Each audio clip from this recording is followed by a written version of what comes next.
आप सभी लोगों के नमस्ते प्रणाम। और आप लोगों के हम एक चुटकुला देवर भौजाई की नोक जो गीत सुनावत है। आप लोगन गीत सुनल जाई। चुटकुला नाच गीत है कि हे देवरू तुहरई पर लागल बा मनवा, हे देवरू तुहरई पर लागल बा मनवा। पाँचई बरिसवा से पियवा विदेशवा, पाँचई बरिसवा से पियवा विदेशवा।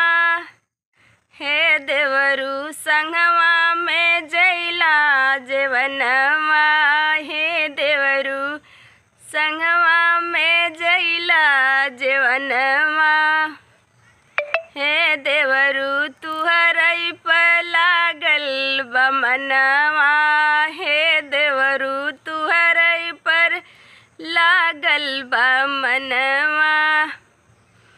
पाँचई बरिसवा से पियवा विदेशवा, पाँचई बरिसवा से पियवा विदेशवा।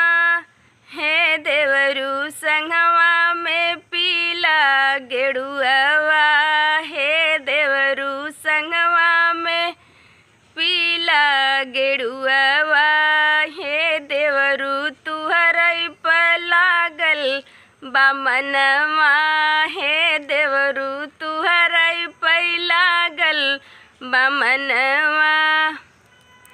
पाँचई बरिसवा से पियवा विदेशवा, पाँचई बरिसवा से पियवा विदेशवा। हे देवरू संगवा में घुमिला शहरवा, हे देवरू संगवा में घुमिला शहरवा।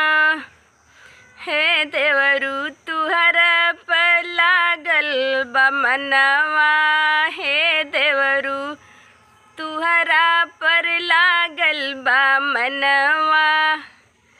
पाँचई बरिसवा से पियवा विदेशवा, पाँचई बरिसवा से पियवा विदेशवा।